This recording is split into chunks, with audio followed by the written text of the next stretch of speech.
Hello. Hello, everybody.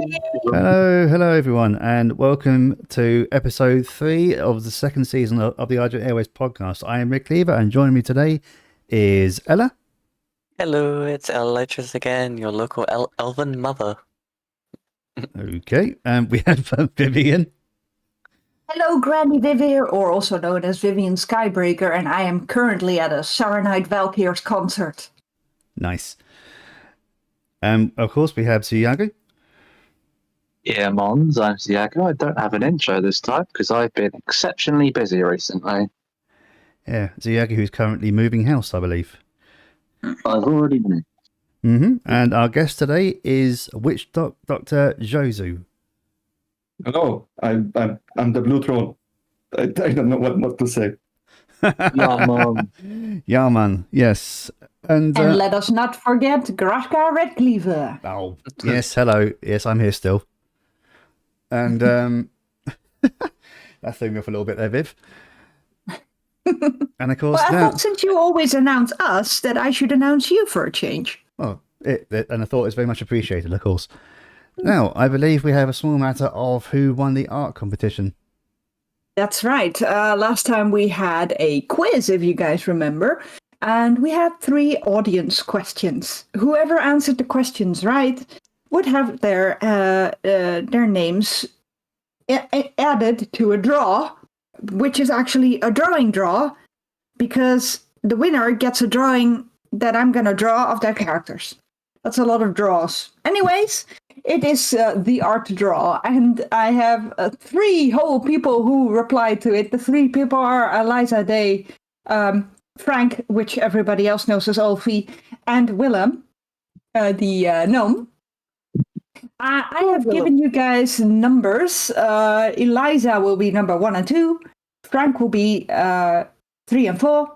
And Willem will be 5 and 6. And I am now going to roll a d6 die to decide who is the winner of the art draw. I'm rolling now. You guys will have to imagine some drum rolls here. And the winner of the art draw is number 6, which is Willem, the gnome. Congratulations, Willem. I will give you a poke later and tell you that you've won. Congratulations. Oh, I love Willem. Congratulations once again. Yes. Sorry, Ella, what did you say? Spoke over you. I was just saying, I love Willem. Ella's interacted with him quite a lot. He's a nice gnome. Oh, okay, he's one of the nice ones, is he? My leg. Now, with that business seen to, I believe the topic today, Ella, is... Oh, not me. Zoo. Oh, no, I'm just kidding. I believe one of our Discord members suggested that we talk about event planning. And Event planning. Event planning, yes. Okay. This topic came from one of our members named Yasmin, so shout out to her. Oh, she does a lot of event planning. Oh, yes. And all her events are so wholesome and so awesome. Mm-hmm. I believe Which is do a lot as well. surprising. She's quite a tough character, rough around the edges. So it is always fun and surprising when she does these super wholesome events. Right. Yep. And Like once we were collecting fireflies, I believe, and was it moths, glowing moths? We were collecting them in a jar, and then we just released them to the night again. She also does the brawl nights too, so it's a bit balanced. sounds like a good amount of fun either way. Speaking from a James perspective as well, hashtag Iron Wolves. Gotta get that in there. Planning events obviously is important. There are, as far as I'm aware, several types of events, quote events. Those are, of course, combat events. Obviously, name says it all. You go out, meet an enemy, attack it, get rid of it, and come back to reap the rewards. Mm-hmm. I have actually been recently teaching someone how to host events. Someone in Ella's new guild. Okay. And so. one thing I've had to teach straight away is no matter how small the event, planning is always important, because in WoW, you never know if there's going to be another event in that location or there's going to be trash mobs there. So you always want to plan just before to check out the location, check out what you want to do during the event, even if it's as small as a bar meetup. You still want to just check there's nobody in there or there's something going on. Of course. And not only that, you should also check before you host an event anywhere, really. If it's fake, just ask a couple of friends who have and have not done the quests in that area to go there in the group. See if you can see them. Because how often does it happen that you have an amazing location and you go there and you can't see anyone? Oh yeah, phasing is the bane of event planning. I've done that several times before with the Wolves when I was trying to plan an event. I went to a Cataclysm zone, which was my first mistake. For those who don't know, Cataclysm is the expansion that I believe introduced phasing in the first place. I believe. I could be wrong about that, but I believe Makes sense. That would make sense. Yeah, well, I suppose it would be. Yeah. I wanted to do an event in Oldham, and of course that place has phasing out the wazoo. We will go through a particular area. Most of us will disappear into nothingness. A little bit annoying. Xuyagu, you host a lot of events as well. Have you ever had phasing issues? I mean, I mostly host in classic-esque zones. You have the Echo Isles was one issue, but only for trolls. Echo Isles has the heritage questline, and if a troll doesn't complete that heritage questline, everyone is there, but the trolls don't. It's weird. If you go there with a troll can just stand on an altar that nobody else can see, and he hovers in air. I have pictures of it. Yeah, that could be inconvenient. That's Bron Sunday's influence, if I ever heard it. Oh, no. That's Johnny. That's Johnny. That's Johnny. Johnny, sorry, yes. The mischievous little dinosaur that she is. What types of events have you guys hosted? I mean, apart from the big ones, I have one. Mostly, I host events when I wake up one day and I think, hey, this would be fun to host. The spearfishing competition was fun. Where people just random. It turns out that a guild was there and their RP time is 9 p.m. So we were an hour into an event and they just appeared out of nowhere, confused why we were there. Vivian, I remember your spearfishing event, and I sent Vivian there for two reasons. First, because I was curious, and second, because Kari sent me over to snap pictures of the event for her annual RP rollout video. So I was there, and I was like, okay, Vivian does not spear fish. Vivian is a friend of the fish. How am I going to participate? And then you just allowed me to feed the fish instead.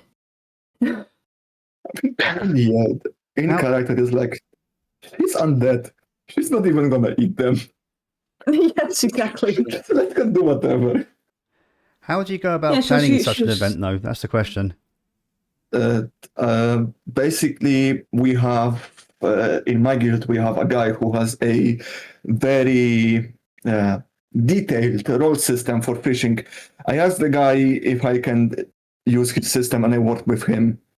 Not with him, I work with the GM because the guy is currently away. I work with the GM to make the system a bit simpler for the public. So I have that, and I think where would spearfishing work best? For neutral event, it was Strangled for what? Nesting where it's camp, was it? Yes, okay. Yes. Yeah.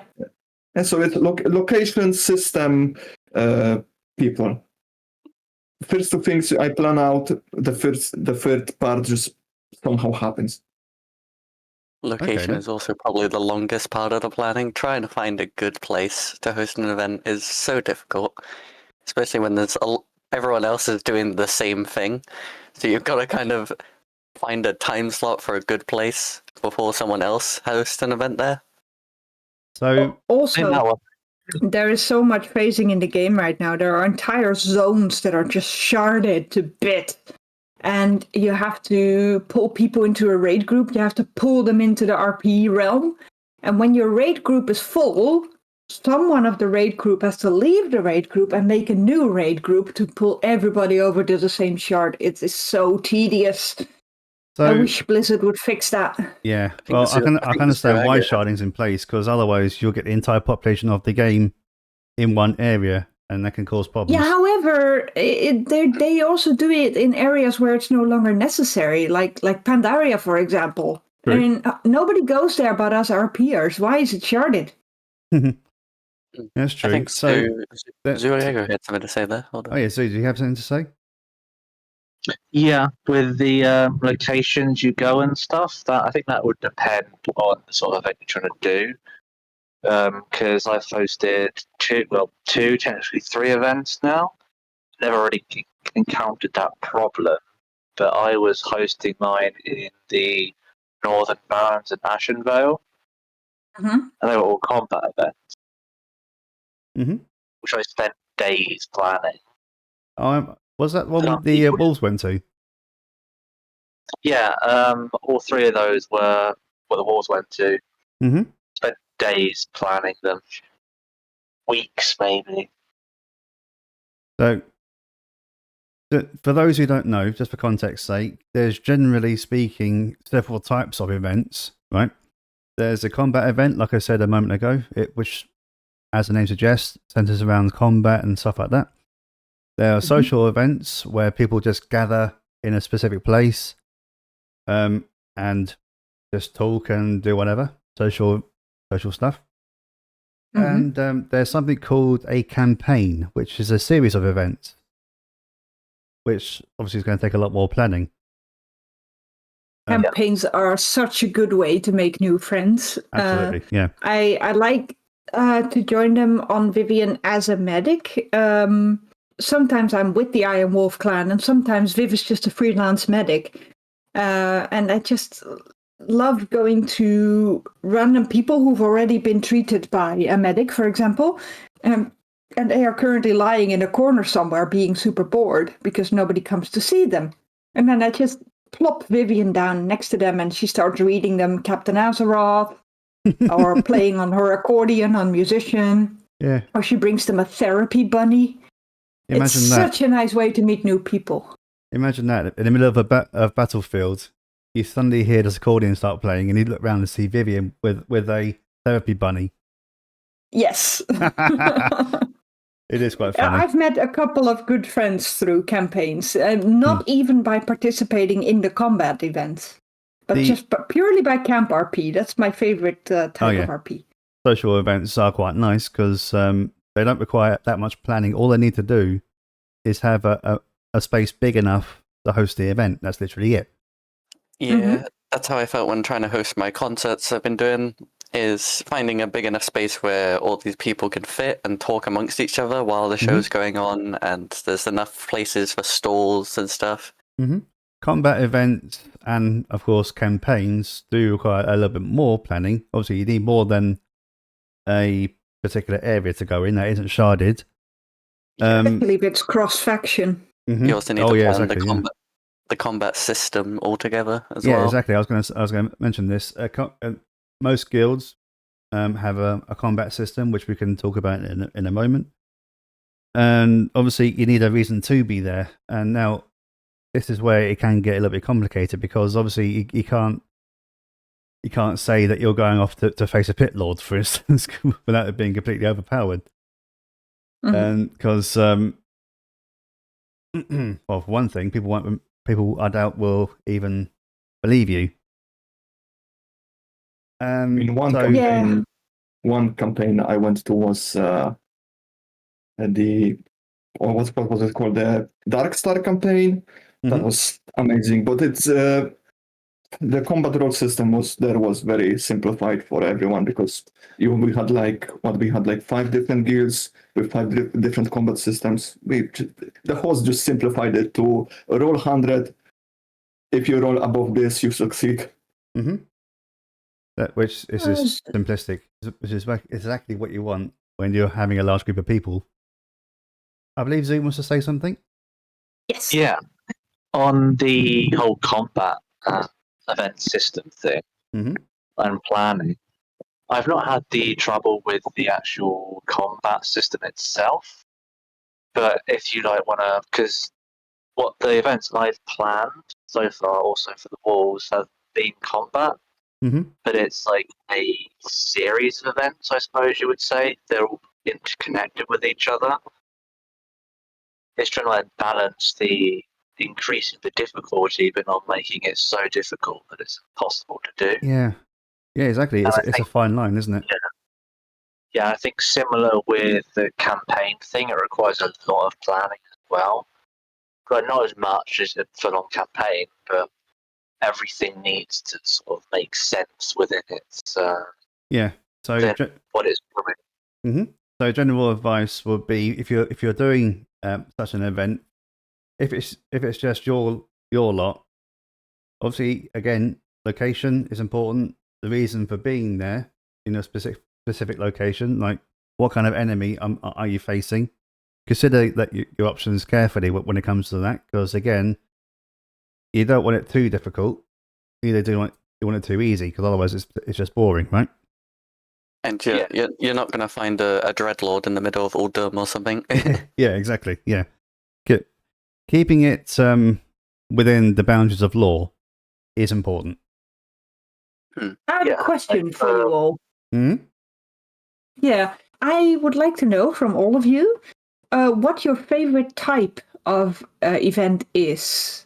Whether it's social or campaign or a meeting or a party or battle. What is your favorite event type? And why? For me, that depends on what I'm in the mood for, really. Like, I love the combat events and I love the social events. But that's like really that comes down to what do I feel like doing today, sort of thing. Not so much big on the like markets and concerts, my thing. I do like the campfire RP where you just can hang out and just talk to people and have a good time. Or the combat ones with, well, you get to sort of experiment and show off what your character's able to do and stuff like that. I mean, for me, it's kind of like markets are oversaturated for me, right? Because you have Monday, you have one market, Tuesday you have two markets, you have the Duskwood and the Pandaria market, then you have another market, and stuff like that. Markets are very oversaturated for me, so I don't really like them. I also don't like spending my entire week doing nothing but, going from event to event to event to event where I just sit around, talk with people. I like having this balance of one day I go fight something, and the next day I go sit down and talk with people. Right? I like this balance of week where one day I fight, the other I do go, I don't know, to fucking Silvermoon or something. Okay. Well, Ella, what about you? Which ones do you like? I think my favorite's got to be, and I'll make a lot of people happy saying this, it's got to be bar RP, where the bar is actually like active and people are chatting, stuff's going on. Because a lot of the time when I'm sitting in a bar stuff, you'll have someone come up to you, offer you a drink, start talking, a fight might start, someone might start singing or dancing.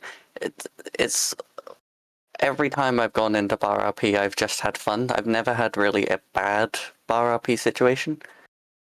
It's probably be my favorite. Social RP is great if you're just starting out in roleplay and you want to meet new people, other people. And as Ella has just mentioned, bar RP tends to be the place where new people go, and markets as well. There's no pressure for people to get involved. They can just sit around, do what they want, and if they want to RP with other people, they can do so. Yes, I agree. Markets are very ideal for new players, for example, because if you have no RP buddies yet, you can just walk up to a stall and try to purchase something. That's a great way to practice RP and to practice RP interaction. which might eventually lead to friends and stuff. But bar RP also very much helps with that, where you just try to sit with somebody you don't know yet, and One thing that really helps me to meet new people are my question cards. I have a huge collection of question cards, and I love taking them in RP. I love asking them in character, and that's so much fun. Oh yes, Vivian's famous question cards. I have a top 3 of events that I enjoy the most. And number 3 is, of course, what I already told you guys: being a medic in a campaign and just hanging around the camp and trying to patch people up, nurse people up, and occasionally stitch people up when necessary.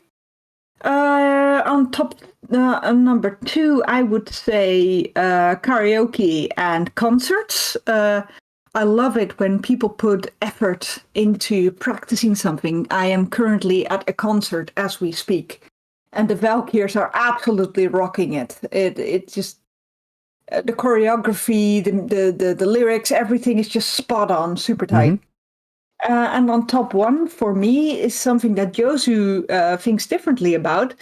Market night has always been a special night for me, and not necessarily because of the market, because I agree there are too many of them, but because that is where all my friends come together. I am always super busy on market night, literally running from stall to stall in a desperate attempt to be able to talk to everybody. And it never gets boring to me. I've been doing it for years now, and I hope there are going to be market events for a long time to come. Yeah, market events are quite easy to set up, because that's probably the reason why there's so many of them, right? What about you, Grashka? Me? Speaking as an orc RPer, hashtag walk song. Red represent. I do like the odd combat event. I love the idea of just charging into the front lines of an enemy with the clan. That's why I like campaigns as well. The events with not just excuse me, with other guilds, but with the other faction as well. Those are the ones I tend to enjoy the most, because it's interesting to see the other side's perspective on things, and how they deal with certain situations. Campaigns again can be a little bit complex, or they can be quite simple. There are, I believe, another type of event called the RP PvP event. Yes. Which can be a little bit hectic, but if done right, is very good fun. I wonder, in those type of events where it's a huge campaign of faction versus faction, I can imagine the story has been pre-planned, because I never know who's gonna win when. Do you know how they do that? Yes, I have insight at least one. I was... some people might remember me from the Grizzly Heroes campaign, or what was it called, War for Lumber or something like that. I don't remember. But I was part of one guild, and I had insight into the planning chat. It's just planned that okay, we are going to do this, and this. This is our plan, and then there is agreement. Okay, we will let you do this, but you fail or we destroy. As an example, we had like 3 or 4 ships docked in Grizzly Heroes, 2 of which were civilian ships, and the Alliance sank 1 civilian ship, 1 of our warships. It was planned out that the Alliance going to sink 2 ships, 2 ships are going to escape. Ships belonging to, I don't remember what guild it was, but it was a Zandalari ship is going to escape damaged. Basically, there is a planning of what's going to happen and how it's going to end, but everything in between is just go wild. So, but basically, you plan the events and then go forward with the story based on the outcome. Yeah? Basically, yes. You plan out events, how they happen, who wins on a given day, for example. Because Okay. we had 7 days of role play, 6 days were combat, 7 days was the word meeting. 6 days of combat, and every day you plan what's going to happen, who will win, stuff like that. I was going to mention before about the RP PvP thing. It's crucial to mention there is 2 types of RP PvP, and I've been caught in the trap of it once. So there's RP PvP and there's PvP RP, where one is you're fighting another player and you're rolling against each other. That's RP PvP because you're role playing the PvP. Then there's like recently in the Stromgarde campaign, there's PvP RP where players are actually fighting each other, but they're also kind of role playing it. So nobody's doing abilities; they're just auto attacking. This is everybody is marked down for PvP. I have also insight from it from a person who was in the Hinterlands campaign. People misunderstand that a lot, right? Mm-hmm. In RP, the Hinterlands campaign, despite the pushback that was from the community in the Hinterlands, was an RP PvP campaign, right? But people were mostly there to do PvP. There was a lot of new players who were stacking AoE attacks on each other, were killing each other, and one side couldn't get emotes out, the other wasn't keen on making emotes. Then it just devolved into pure word PvP. With RP PvP campaigns, it's important to understand the fact that there's a lot of rules involved in it, just to ensure that people aren't outright killed by PvP-focused characters. I believe the standard procedure, quote, is to have healing spells constantly spammed underneath the people to keep them their health up. Yeah. And stuff like that. But don't let that deter you though, because they can be good fun, providing that they're done right. Yeah, it's always good, both when setting up and attending an RP PvP event, to check whether it's a RP PvP or PvP RP. Yes, and now just to briefly summarize before we move on to our next topic.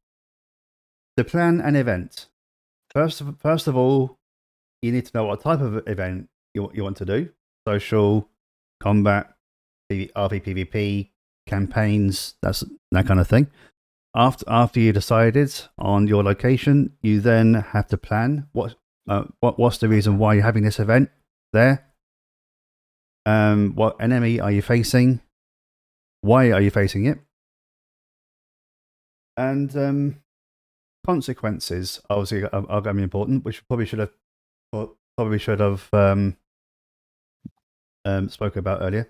Like for instance, if your enemy was to succeed in their mission, how would that affect your characters overall? And your ability to improvise. And I had to do that in my very first event I hosted. I believe the Hinterlands was just about not just about, was mentioned just a minute ago. Does anyone else want to add to that before we move on? Well, other than I think I may end up hosting my next event around there. Nothing from me for that topic. Okay. Well, in hosting and leading events, Xuyagu here has been pushing the Horde forward and becoming quite the event maker for Horde. Yep. He certainly has been, from what I heard. And what was the other one? Oh yeah, one thing I will say as well: if you're planning an event with other people other than just your guild, if you have a role system, keep it simplistic, because there's nothing worse in an event than having an over complex role system where people are more focused on numbers rather than the story. It really kills it. But But speaking of trolls, I believe it is now time to move on to our second topic. Yes. We were in the hinterlands earlier, and we have a troll who's from the hinterlands, man. Yeah, Yeah, man. Xuyagu is from the hinterlands. Where's Josu from? Listen, Josu is I talked with one of the guys from the Troll Discord. Josu is a Darkspear, right? And people who played Warcraft 3 and from Classic remember Darkspear being the what's the joke, Xuyagu? Murlocs? The only tribe to be massacred by Murlocs is Darkspear. Josu is old enough, and if I remember my lore correctly, Darkspear are originally from Stranglethorn Vale. Josu is old enough to be from Stranglethorn Vale. He's an old man, then, is he? He's a very old man. The art doesn't represented. Blame the artist. I see. I mean, considering that trolls can regenerate, how on earth do you tell if a troll is old or not? You can basically trolls have when you look at names, right? Trolls have as an example Vol'jin, Sen'jin, Zul'jin. There's the suffix of jin. Right? Jin means general. If translated directly, it means either chieftain or elder. Sen'jin was old. He was the chieftain of the Darkspear, and then there is Vol'jin. Vol'jin was young. He was called, I think, young Shadow Hunter in Warcraft 3. But how can you tell they get what's the called? Old people have those. What's the word? Wrinkles. Yes, they get wrinkles. That's the word. They start looking old despite everything. Trolls can die of old age despite everything. They don't turn grey though. They always keep their amazing hair colors. Yeah, they stay blue or green. Yeah. I am jealous of this fact. For a moment. So, Josu is Darkspear. Xuyagu, which tribe is Xuyagu from? Xuyagu is Vile Branch. Oh no! Vile Branch. Yeah. What can you tell us about the Vile Branch? The Vile Branch are a tribe of trolls that, prior to Cataclysm, like the Gurabashi and that, were worshipping Hakar and making all sorts of sacrifices to him. And Xuyagu is old enough to remember all of that happening. And he's someone that sort of left the tribe to get away from all of that sort of thing. He's an outcast? He's self-exiled, I would say. Yeah. You said the forbidden name. You Oh no! mentioned the forbidden lower. Let me put my spear down. Troll tribes are there, you guys? How many troll tribes can you name? How many? Depends on which type of troll you want. There is how many? There's 5 types of trolls. Zandalari, Gurubashi, Amani, Drakari, Faraki. Yeah, and the dark trolls. And the dark trolls. We don't talk about the dark trolls. Yeah, there's like the frost. The frost trolls, the jungle trolls, sand trolls, Ice trolls, blood trolls, Zandalari trolls. Yeah. I mean, you from the jungle trolls, you have Shatter Spear, Dark Spear, Gurubashi, Skull Splitter, Blood Scalp. I think that's about it. I believe so, yeah. And then from frost trolls, forest trolls, you have Amani, Revantusk, Wild Branch. I don't remember anymore. Witherbark. Then frost trolls are a bit weird because you have one tribe that's.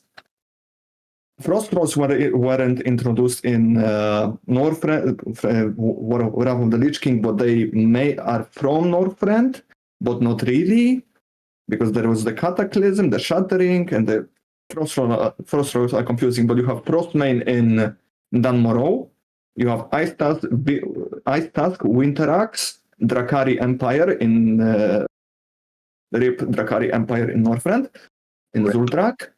And then you have this one tribe that's on the Isles in BFA. Okay. I don't remember the name. And then Sun Trolls, you have Sun Fury, and that's about it, I think. Faraki. Yeah, Faraki, Sun Fury. Oh, the same thing, I think. Fair enough. Yeah, they're the same thing.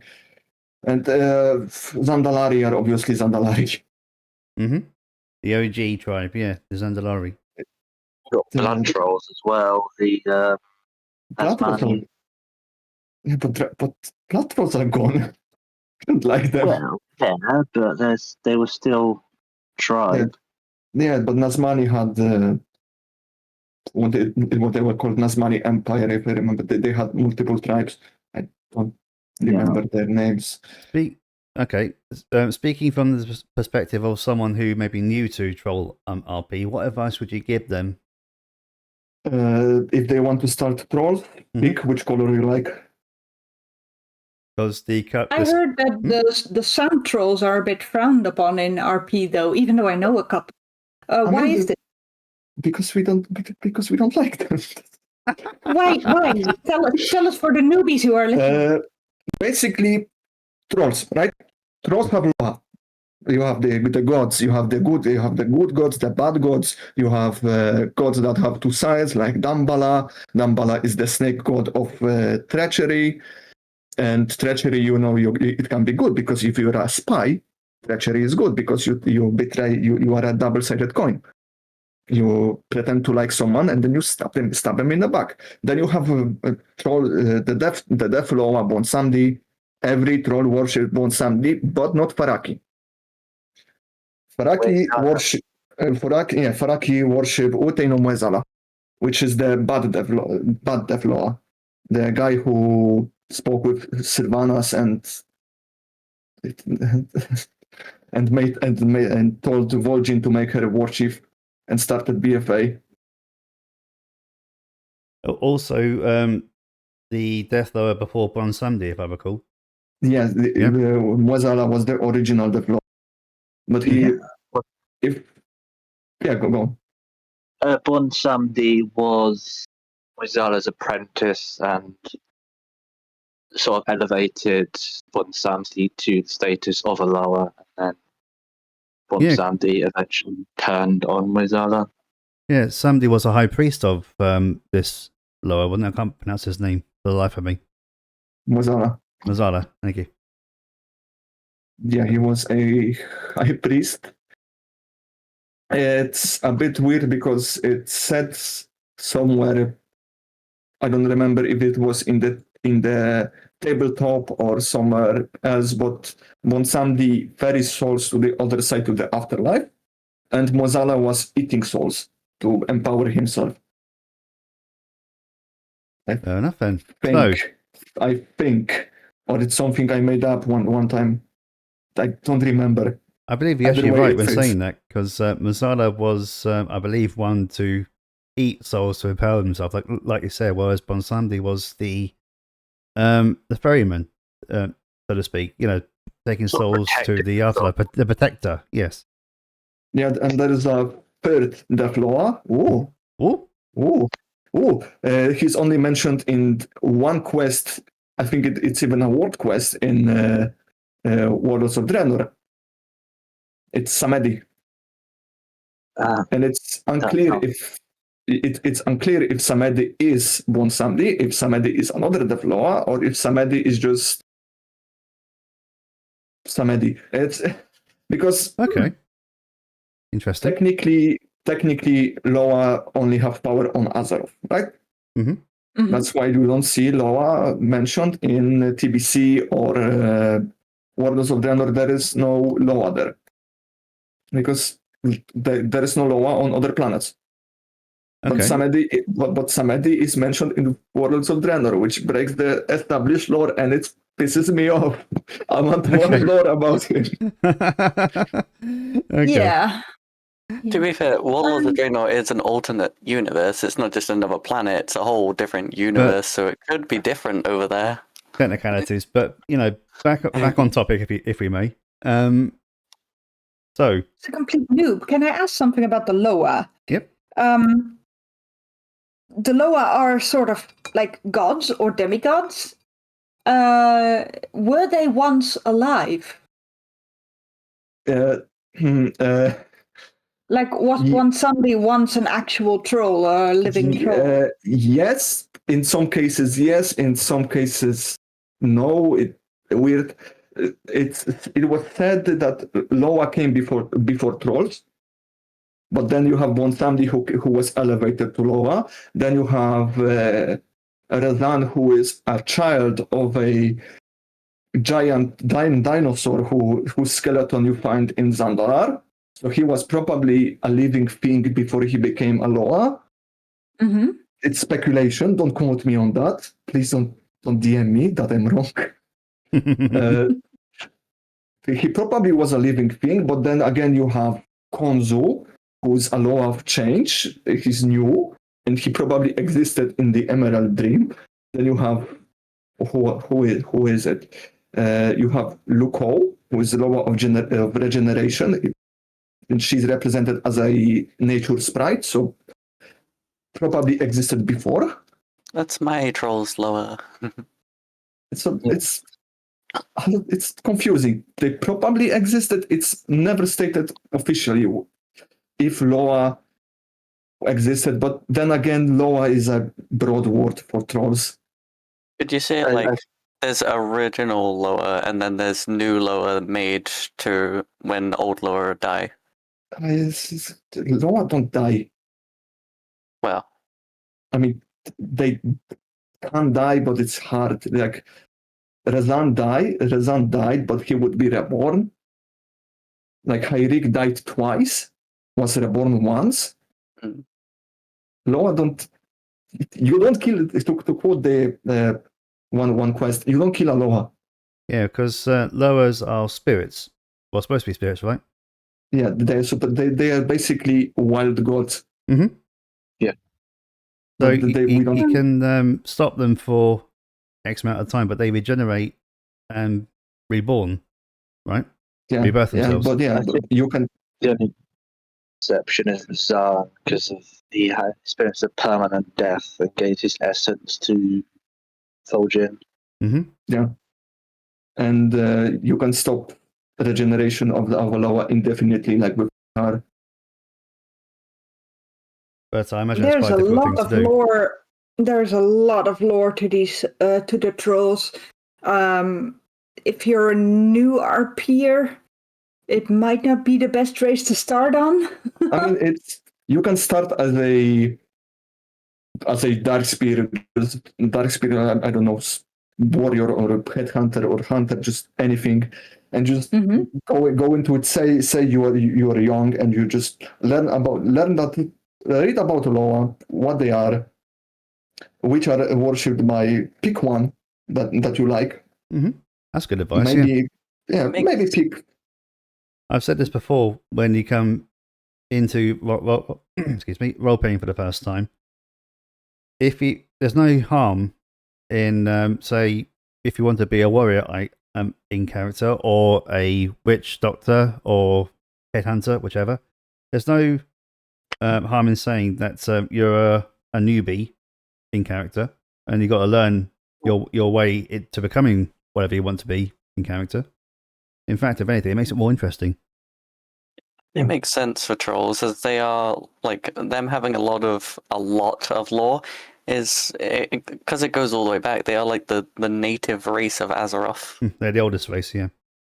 the natural race that's meant to live on Azeroth, Mhm. kinda. Yeah, and still, the event that I host, the Pokiza, the fact that nobody knew that it's an in-game thing for Darkspear, it's actually in lore. Oh, Nobody knew that, and then why isn't this a constant event? yeah, why isn't it a constant event? Why am I not hosting it every month? I see. Or why is it not a constant thing from Well, I other mean, people? If it's an actual event for trolls, why not have it more often? I mean, it was a fun event where we went there. Why do I not host it more often? Because I need time to think of a theme. Oh, that's fair enough. We seem to have strayed from the topic once again, though. So newbie troll RP. What you mentioned before about skin color, and skin color denotes whereabouts they're from. Because I believe Darkspear are blue, generally speaking. Blue or purple. Blue or purple. Yeah. Forest trolls tend to be green, hence you know. Hence green. Yeah, Yeah. Do they have moss on their skin, or is that just Yes, which makes them green? And I believe jungle trolls are what? Jungle trolls are blue like Darkspear because Darkspear are jungle trolls. Okay. Jungle trolls have a small layer of fur on their skin. Makes sense. Only the Darkspears? No, all jungle trolls. Jungle trolls, okay. Yeah. I have a jungle troll friend, Drasin. He's a Revantusk, I believe. That's a forest troll. So yes, he's a forest troll. He's covered in moss. But I think he mentioned once that he has a thin layer of fur, but I'm not entirely sure. So their skin color denotes where they come from because trolls, being adaptive as they are, adapt to the environment that they come from, right? Yes. And sand trolls are definitely sand colored, yeah. Exactly, yeah. And sand trolls have black tusks as well. Black tusks as well, yes. Black tusks, blue eyes, I believe. Mm-hmm. Yeah, they are different like that. Yeah. Tougher, leathery skin. As is what they need if you're living in a desert where pretty much anything can kill you, right? Yeah. So, what tribes would you say that you should avoid? Don't start as a Faraki or Sun Fury. Mm-hmm. I would also avoid Drakari or Ice Trolls because in lore they are it's a very small number of them remaining. Yeah. It's said that they exist, but exist in small enough number that they cannot ever reform their tribe. And the fact that they're lower eaters is probably a huge reason why you shouldn't RP a ice troll, right?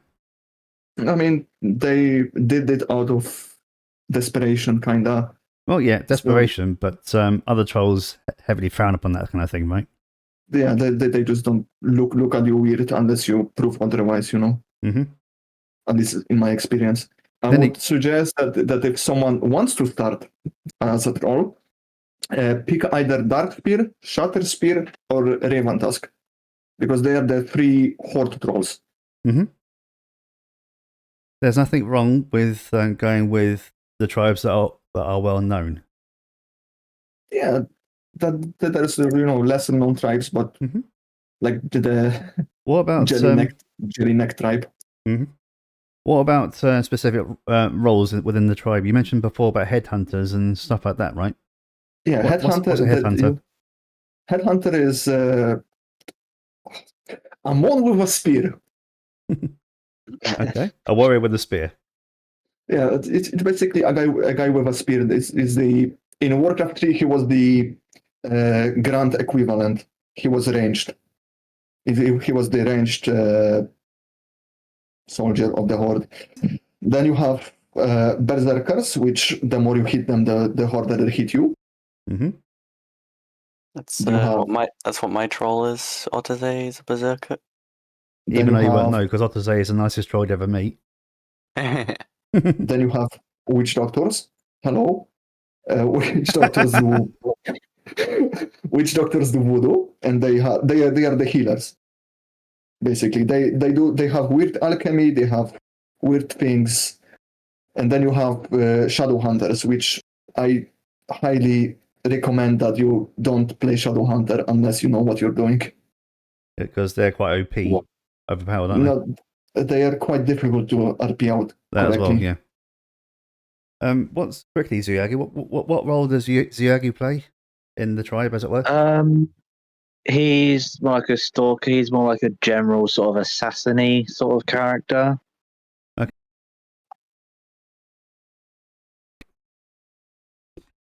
He's more than a scout because he's like, he doesn't just scout. He like kills and kills a lot.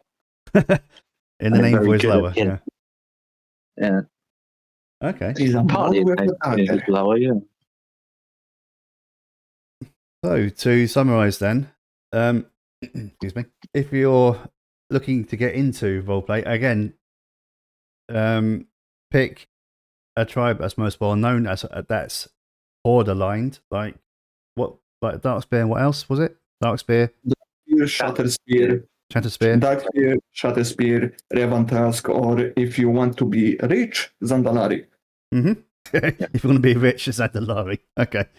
Avoid Vile Branch as a starter as well. Yeah. Except for the other ones that were formerly sort of Hikar worshippers, generally eviler. In terms of lower, of course, that depends on what your character wants to be, role wise, headhunter, berserker, whatever. Am I right in saying that? Yeah. Okay, cool. And of course, there's the accent as well, which can be a bit difficult to master, right? I mean, the accent, I wrote it down in the guide I put down in the Argent Discord. You can just replace the TH with a D. That's it. And that the guide Discord will be he's in the talking comments. about is the Argentan EU RP server. Yes. And the link is, as always, in the description below. I would definitely join it if you are an RPer. It's got all things RP, and it's where we get a lot of information for the calendar from. Speaking of the calendar, I believe it is now time for Ela to do her thing. Yeah, here we go. Right. So, we catch this episode, sadly, in the middle of the week of the calendar. And we are recording this on Sunday, which means I do not have information on next week's events, really. So, I've kept the calendar the same, and I will do this as a news report. I will report what has happened and what is still yet to come in the calendar. So, this calendar will still be running from Thursday the 7th to Thursday the 14th of August. Any times mentioned on the calendars are server time or realm time. Sources are argentarchives.org, ADEDU, RP server, and Ella Fraser took a look at the forums for me. Remember that some events are added in last minute, so it's a good idea to check these sources yourself in case there are more events to come. So, going back, last Thursday, 7th of August, we had the Mugambala Mastodon, the opening ceremony. It was in Desaralo, in the Mugambala Arena. It was a Horde-only event, and it was the first day of this event. It was a 3-day event. And there was a small sermon hosted, all to show the troll snake culture around the world. Also, some good news from this day. Bars are back in Stormwind. Thanks to some of the events ending now, bars and such can go back to the main cities as they are no longer phased. Then we have Friday the 8th of August. There was a Poetry Appreciation Society in Borealis this time. This was the 169th ever poetry night. So I hope you got to relax to some nice words if you attended that. Also on this day, there was the Crescent Beach Bash in Azure Breeze Coast, Eversong Forest. It was a horde only, and it was a beach party, elven style. So I hope you got to enjoy some volleyball matches, a beach bar, or just had a relaxing swim. On this day, there was also the Shim Nawa, remembering our interconnectedness. I did not attend this one, but apparently it was in Saradane, the Hinterlands, neutral, where there was a reflection on crafting and connection. Also on that day, there was the Mugambala Mastodon duels. And here's where I mentioned with the difference between RPPVP and PvP. This day was a duel, and the duel was a PvP duel with DPS specs only. So whoever won that, I hope you are doing well. Moving on to Saturday the 9th of August, yesterday. Mugambala Mastodon had its lower verdict. This is the RP PvP tournament, and this is where people rolled out, did rolls, they fought together, and they had fun. Also on that day was the Belemeth Summer Flare in Rootbound Sanctuary, Yggdrasil. This is Alliance only, and a quote from the AA page mentioned that it was an artisans gathering in Belemeth. Traders from all over played bard tunes and enjoyed the nature of Yggdrasil. Now moving on to today. If any of you are at these events today, I greet you. Of course, we have the Saranite Valkyries concert, which Vivian is at currently. It's epic! Woo! This is in Icecrowned Northrend. In the quiet areas of the north, I'm sure there's plenty of electric guitar, flames and fire, and this will be actually Saranite Valkyrie's first own concert. There's also the Orgrimmar Market Night, if anyone is there trading and traveling. I hope you're having a good time. And also the last day of the Mugambala Mastodon, Loa's final verdict, where the winners are announced and everyone can celebrate. Now, moving on to what is to come. So coming up tomorrow on Monday, there is a bunch of bars. We have the Rose Inn in Stormglen, Gilneas, 8 p.m. Alliance. We have the Crescent Whisper in Stillwater Pond, Eversong Woods, 8 p.m. Horde. We have Little Pandaria, the Golden Keg, Stormwind, 8 p.m. Alliance. The Blue Recruits, Mage Quarter, back in Stormwind now, 8 p.m. Alliance. And the Shady Lady in the Dwarven District, Stormwind, 8 p.m. Alliance. Tuesday, the 12th of August, is Market Day, of course. We have both the Duskwood Market and the Jade Forest Pandaria Market. Once again, if you find Dawn's Blossom to be empty, you could be possibly sharded. So make sure to give someone a whisper and get an invite to the RP shard. Also, there are 2 bars on this day. There's the Scarlet Raven in Darkshire, Duskwood, 8 p.m. Alliance, and the Shady Lady in Dwarven District, Stormwind, 8 p.m. Alliance. Moving on, Wednesday the 13th of August, we have the meeting of the Harvest Guardian. This will be in the Gilneas wedding location. I wasn't quite sure, but I'm pretty sure this is the little front area, the big open fields in front of the cathedral. This is 8 p.m. Alliance. A quote from the AA page says, "A monthly get-together for Harvest Guardians, Harvest Witches, and Apprentices. Let's talk about tasks, challenges, duties, plans, rituals, and other activities, or simply hanging out with like-minded ones." Also on the day, there's the Crescent Market, Eversong Woods, near Stillwater Pond. This is 8 p.m. Horde. The second edition ever of the Eversong Woods Market. Go and check out the stalls unique to there. As well, on this day is the Soup Kitchen in Cathedral Square, Stormwind. 8 p.m. Alliance, hosted by the Dove. Go on down to Cathedral Stair to pick up a free meal and a care package for anyone in need. Also on this day is quite a lot of bars. We have the Songbird Sojourn in the Silver Feather Inn, Belemeth, 8 p.m. Alliance. The Wandering Lamppost is in Booty Bay, 8 p.m. neutral. We had the Storm's Maiden Inn in Kiel Harbour Tavern, Gilneas, 8 p.m. Alliance. Little Pandaria is in the Golden Keg, Stormwind, 8 p.m. Alliance. The Blue Cruise, Mage Quarter, Stormwind, 8 p.m. Alliance. And the Shady Lady in the Dwarven District, Stormwind, 8 p.m. Alliance.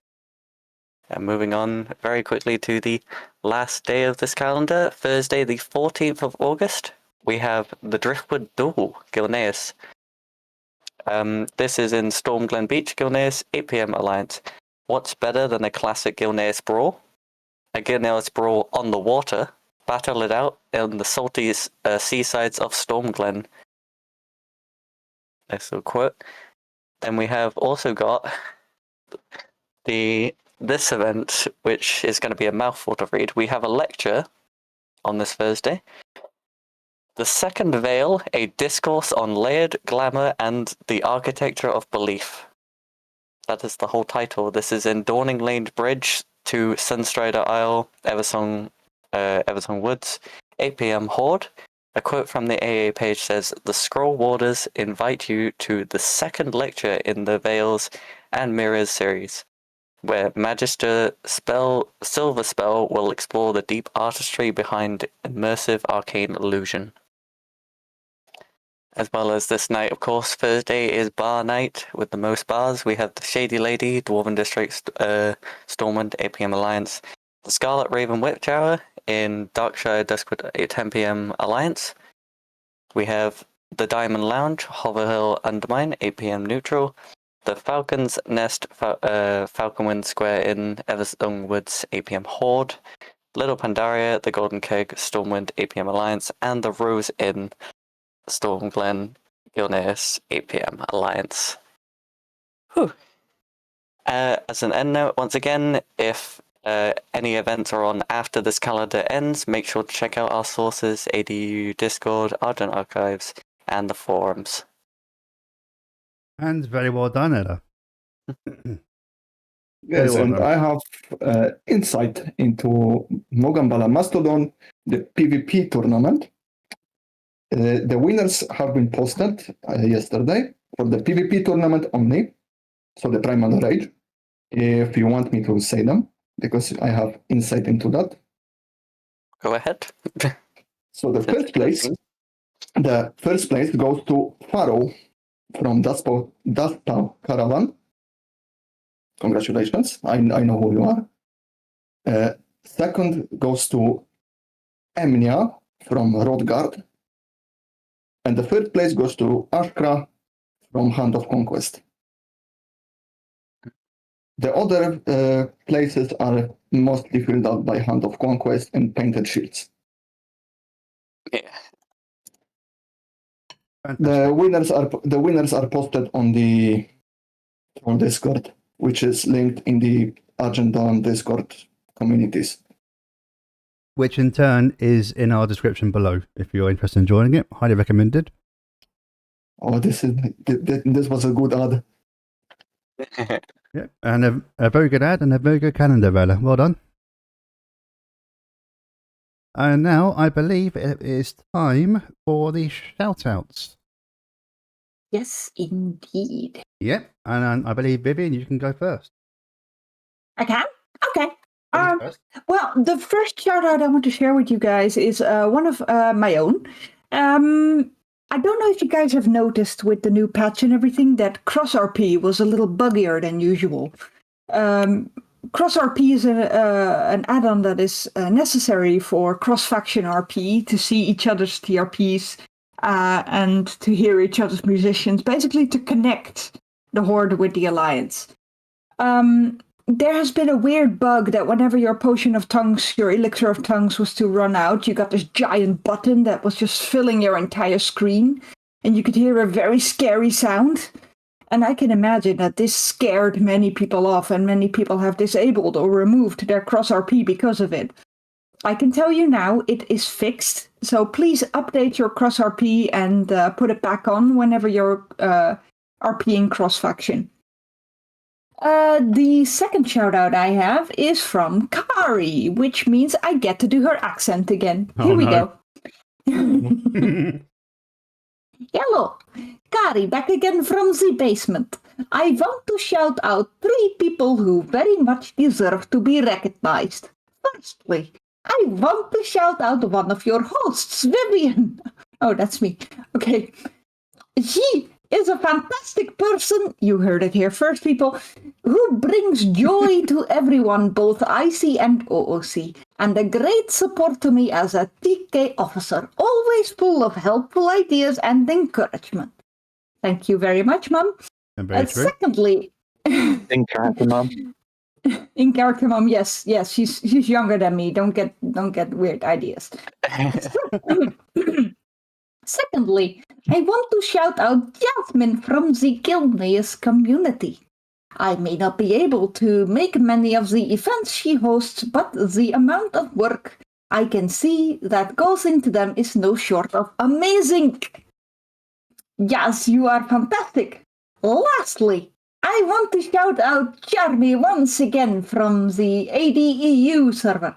She put so much work into providing us all with event information as well as making the ADEU server a fantastic space for all things AD and RP, along with the other lovely mods. All 3 of these women are fantastic people. I could go on, but I think I'd better run back to the basement. Couldn't agree more there. It's amazing you didn't ask the Eastern European to read it. Yeah, that was my best attempt at Kari's accent. Kari's a Draenei, for those who don't know. Yes. So I'm not poking fun of all Eastern Europeans. That's literally how Kari talks. Well, I am going into the basement now. Yeah. The last shout out that I have to share is an anonymous one. An anonymous person, but I know who you are. An anonymous person would like to shout out to Foxhound for their support with the Fellfire Sisters, having the Fellfire 5 on their menu, and also to Jack Skinner specifically after their poster campaign advertising Marsul Music Studios. Thank you all very much. Very nice too. And I have 3 shout outs here. I will attempt to read. Right, the first up, we have one from Sunny Ray who says, "Are you looking for a job where opportunity blooms daily? House of Bloom are on the lookout for passionate sales assistants to be a part of our florist team. We offer many perks and family feel employment. Excuse me. Experience is not needed, but enthusiasm is. Find Dalbermora, Vermont, or New. Oh my God, these names. Nenovia Lovejoy to apply to join our family." So once again, That went very well. thank you. Once again, Sunny Ray is looking for people to assist her with the House of Bloom. The second one, and again with names, please bear with me. Dr. Keltroten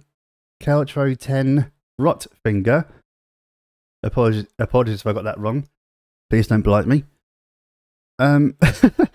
Would like to shine a little light on the Zug and Chill Guild. They say, while we don't look like our peers at first, we are welcoming to everyone from all walks of life. We are quite literally what our name suggests. They are a neutral guild for context. They are a neutral guild who love to vibe all together, mainly on PvP content and RP.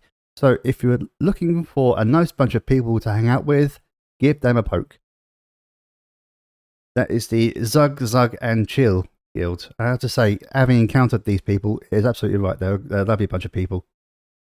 And he's Vivian's dentist. And there you go. As a dentist. Yeah, just a little tidbit of extra information nobody asked for. Yeah, we were surprised as you are. And finally, we have one here from Zin. How do you say that name, Viv? Zinks? The Goblin? Which one are you on? Let's see. Oh, Zix. Zix. Yeah, Zix. Thank you. Or Zix is the it Goblin. Zykes? It could also be Zykes. Okay, we'll stick with Anyway, Zix. it's ZYXX. Yeah, Zix the Goblin was the excuse me, was at the Pandaria market earlier this week and wishes to shout out to Bondil Co. In his own words, Bondil Co, you got a problem? We got a solution. Boom deal. Boom deal. Boom deal. I think it is his own company.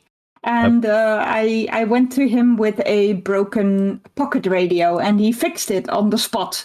Oh, nice. So if your character has a trinket or anything that is not working, take it to Zix the Goblin at the Pandaria market to boomdeal.co and he can help. Nice. I don't know why I said .co there. I know, Internet's I almost said that ruining me. myself. Ella, Yeah. your, Because I'm a professional. Ella, your Yeah. turn. What shout-outs do you have? Very swiftly, and I have two shoutouts here. First of all, we've got one from Matoko from the Shimenawa I mentioned. They would like to shout out to the Wield of Seradane, a cozy, casual RP guild and community of druids settled in the hinterlands. They offer a place for neutral druid RP, slow-paced, immersive, and character-driven storytelling, with 3 to 4 events a month. If you look out for a neutral druid RP, check them out in the Argent Dawn forums or reach them out in-game. Just try to catch Entech online on Horside and Kavar on Alliance. As you heard in the calendar, they had an event this 8th of August, the Shimenawa Remembering Our Interconnectedness. Yeah, I wrote that down not knowing what the calendar was going to be like and not taking into account that we had to move the recording a couple of days. It still works, I guess. It still works, yeah. Then I also have a shout out from Leo Z Bolt Blast, good old goblin I know. A recently new RPer has been aided a lot in her RP journey. Damar the Orc, he's been great help in teaching her how things work, introducing her to people, and getting her involved in things. He's really been amazing, and she would like to thank Damar for all he has done. Damar, yeah, I know that name. We love yeah, Damar. the Black Rock Hawk who frequents around Orgrimmar. Very nice guy. Yeah, and he also took part in one of my events. All around good eggy. He asked for stronger challenges. And Ella has brawled him before. Zoo, do you want to read out your shout-outs? Or Yeah. do you want... Yeah, you good with it? I can read them out, yeah. Okay, Shout cool. out to Xavier, Lidi, and Marcel Music Studios, best music sellers in the Dawn's Blossom Market. There's so many musical artists being represented. Who better to buy records and instruments from in Azeroth? That one was That was from Pancake Jack. Yes. We have one from Vivian. Well, posted by Vivian. Yeah, it wasn't for me. From Musa, the Moo Cow.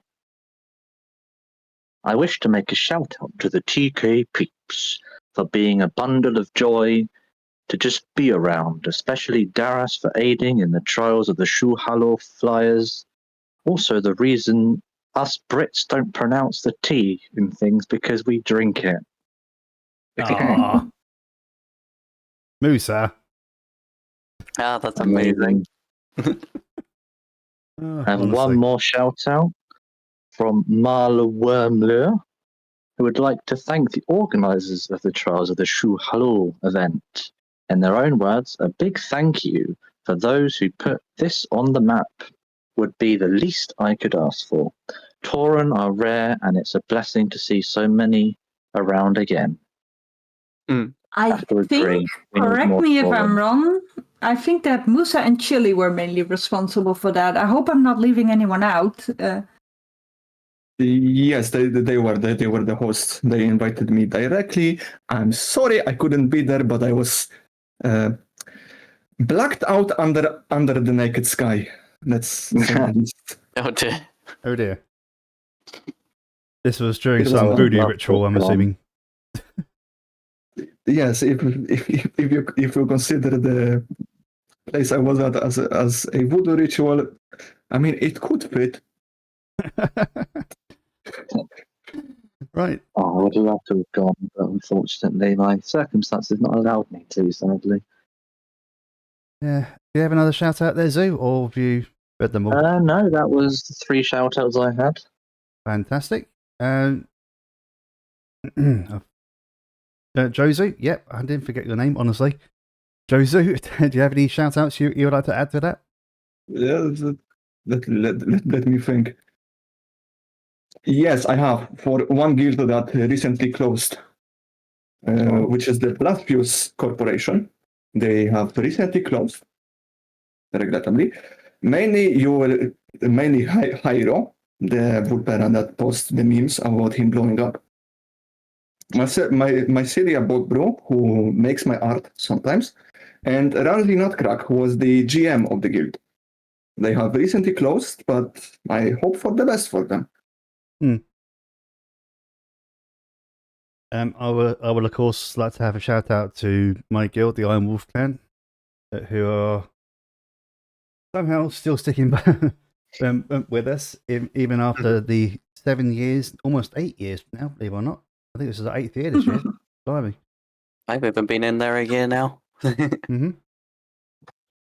Any other shout outs anyone wants to add? I have a shout out to my cat Lizzie to please stop biting my calf. Okay, then. sorry about that.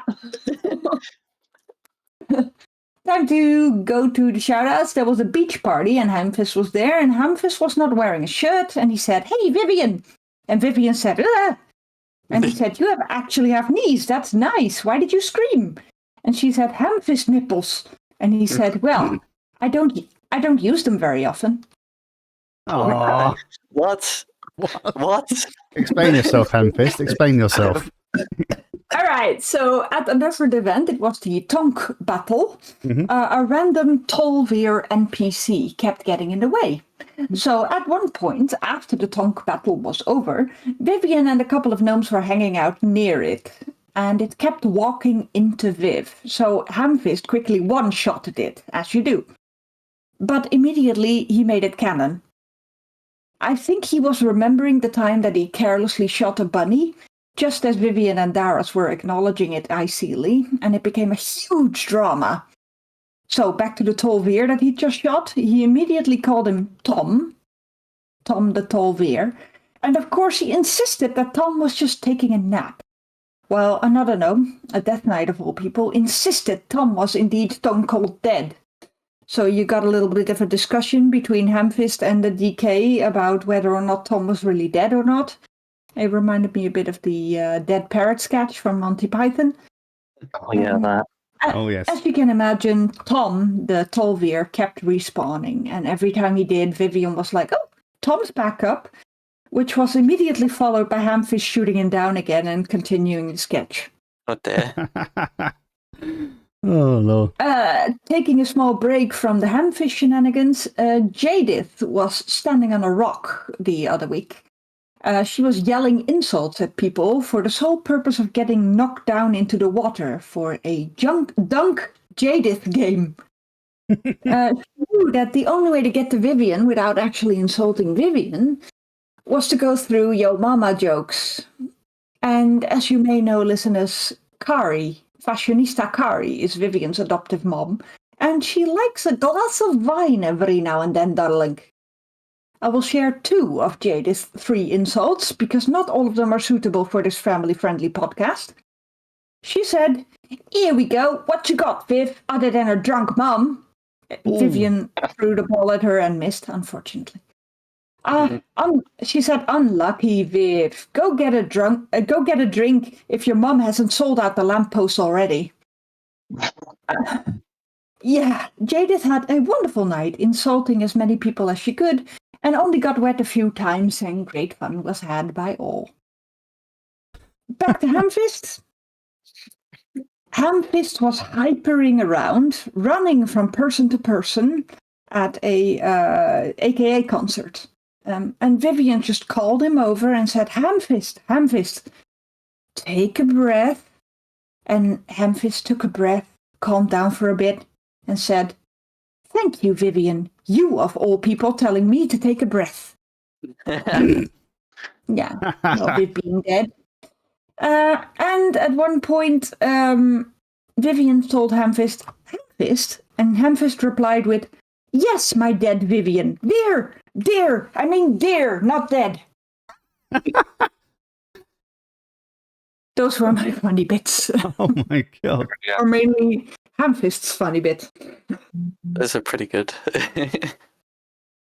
He is currently at the Valkyrs concert, and he was cheering for Echoes of Elysium. And Jada said, I will beeping kill you, Hamfist. We get a live funny bit there. Yeah, that was the live bit. I have two funny bits. I like playing into the fact that whatever I say, because I do troll accent by phonetically writing out Jamaican patois. And I played into the fact that I can write out anything and people will roll. So Nemero from Foxhound was on the roof of the Orgrimmar Inn one time. We were walking there with a few guild members, and they were asking him, what is he doing? And Josu walked up, looked at the mirror and said, oh, he's feeling bonita, leave him alone. It took people my god. It took people 5 seconds to realize what Josu said, and the guild chat exploded. Let me just say Yes. that. Right. And your other funny moment? I mean, I have one that will be what I call the anime moment that I had one time in one event, which is Josu was for a while follower of Keboya City, so the law of cunning and shadows. And Josu was being charged by an angry ogre, a hobgoblin actually, and the DM told me roll over 18 to avoid the attack. If you roll not 20, you can write out any emote you want. So I was fully prepared to lose, so I just rolled 20, not 20. What will I do? I go full anima, as I call it. So imagine a troll standing there, open arms, waiting for a hobgoblin to appear, and just disappears and just appears on the hobgoblin and whispers to him, "Stop hitting yourself! Stop hitting yourself!" Oh no. Stop hitting yourself, man. Basically, it was basically that. It was a funny bit. I don't have many funny bits. It sounds it. I have a couple of funny moments. One of which involves Resha Gorsong, the Farseer of the Iron Wolf clan, and she was having a discussion with a former member of the guild. Her name is Kiki. Kiki is a troll warrior, but unfortunately she's not very bright. And I believe this was at the Drenshar Blockade, the place where my clan camps. Pardon me. And I happened to go past at the time, and I heard Resha say this: "That birds don't belong in the sea!" Exclamation mark. Kiki, the seagull do, you stinky. 'Cause them belong in the sea. That be why they're called seagull. Resha goes, "Birds do not belong in the sea. They are birds. Yeah, sea birds." And it just end up in a full argument of what a seagull is and what a seabird is for a full hour. It was absolutely hilarious to watch. It makes sense to me. Yeah, it makes a full sense. Yeah. Approve. I approve. Yes. Seagulls belong in the sea. It's in the name. Of course, the troll backs the troll. Yeah, man. The second funny moment happened during the Suhalo event, I believe. We were on a torch march. This is from another member of my guild who was involved in the event itself, Peter Brightface, as he was called. We are on a torch march where Chili is leading, and he has the same amazing sense of direction as you two do. He's referring, of course, to me and Mesha, who famously got lost that time during an event and ended up going a completely different direction than we're supposed to. It's happened more than once, but yeah, go on. Yeah, all right, carry it. Moving on. So, once again, we are on the torch march thing where Chili leads on, and he has the same amazing sense of direction as you and Resha do. Let's go, he says, to the Fargray's Mesa. Group walks for 5 minutes. Friends, we are here, but sometimes we walk the wrong way. Turns around and moves back, stating, learn from this. Amazing. I love it. Oh, that was funny, seeing it. The entire column of people just going, huh? Oh, whoops. Ancient. It was ancient Tauran wisdom. Yeah, ancient Tauran wisdom. Sometimes, always go forward, but sometimes you don't go forward in the right direction. Any other funny moments? Well, just that there is a Pandaren here at the concert, Kuyala, and she tried to hug Vivian, but she's very drunk, so Vivian just took a step to the side and she walked into a lamppost, and Vivian told her to hug that. Yeah, we've all been You there. might need that. Live Oh, yeah, report from the Valkyries concert, you guys. I've done that myself in real life before. When I was, this is the reason why I don't get drunk, because I end up walking into things. I did it once and deliberately hugged the lamppost to support myself. I was clever, you see. Mm-hmm. Yes. Oh, That's yes. clever use of a lamppost right there. Drunken wisdom right there, people. Yeah. Ju, have you got... Sorry, Jozu. That's the one. Jozu. Yes. Any other funny moments? Fella. No, I'm good. That was funny enough for me. Okay. That's a funny moment yourself there. I mean, I have one in the making, which is in the troll community, it's very frowned upon to say bombokla, which is the Jamaican word for it's for Okay. excitement things. Yeah, it's for excitement for stuff like that. It's very frowned upon to use that. I reserve the right to use it once when someone fails miserably. Right. Okay. It's in the making. It's when I save it for a public event when someone does something very stupid and fails at a very basic task. Nice. That my little faux pas just a moment ago has reminded me of a funny moment that happened some time ago. This was back during the clan's first ever campaign. We were going all the way from Furlwood up to Winterspring, where we were facing an observer. Now, for those who don't know, observers are these giant face things with tentacles. You might Giant have floating seen, guy. might That's have the seen one. a lot of them in the newest patch, but yeah. Yep. Okay. And one of these creatures was attacking us. Grashka, in /yell, I meant to write tentacles stuck. Instead, I remember this. I yelled testicles stuck. And hilarity boy. ensued. Why should that in? Well, you said a very funny one in Repo too. There is an upgrade called the Crouch Rest upgrade. Yes. And Grushka accidentally called it the Crutch Rest upgrade, and we've been calling it that ever since. Uh, You're welcome, Grushka. you can't get the staff these days, people. I swear to God. And on that upgrade, but is there nothing else anyone wants to add? Any other funny moments related to WoW, Vivian?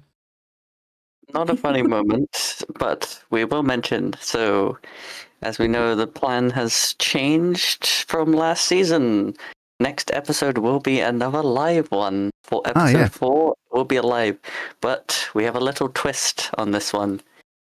during this live episode, we will be going in-game, and we will be finding a location to sit at while we're doing the live podcast, which means that you guys watching and joining us in the call will have an opportunity to find our characters and come and sit with us while we do the podcast. Nice. So, Oh, and the date is the 20th, Wednesday, the 20th of August, around 8ish. That's when we start. So get your bums into our server and join us in the live recording room. that's 8. That's 8 server time. Yes, 8 server time. Same as an Whatever event. that translates to you guys, yeah. And okay then, if nothing else wants to be mentioned, or anyone else wants to say anything before we end? Beans. Beans. Okay. No, And be weak. okay, that completely threw me off there, Vivian. Thanks a lot. Welcome, you're welcome. Oh dear. Always Anyway, here to confuse people. Oh, and yeah, and you will get a virtual cake because it's my birthday in a few hours. Ooh. whoa! Happy So birthday to cake Vivian. for everybody. However, be careful. Vivian's cakes are notorious. You never know what's in them. It could be like vinegar and pebbles and that sort of things. I had dog In-game. food once. In game. Yes, but yeah, it's my OC birthday. My cakes are not as bad as Vivian's because my cakes are just non-existent. Yeah, Aw, fair enough. But And it's better so, than Vivian. happy birthday, Yes. happy early birthday to Vivian, of course. Thank you.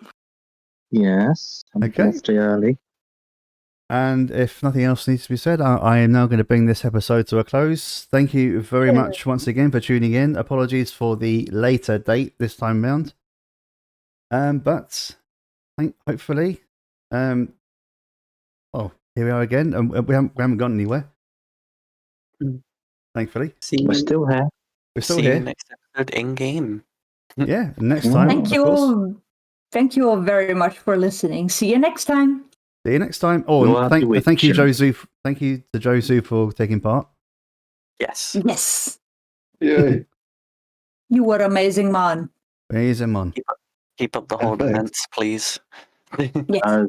Dingo. I mean, I plan to. I don't know what's going to happen to me, but I plan to. Good. I And have plans, but I cannot say them yet.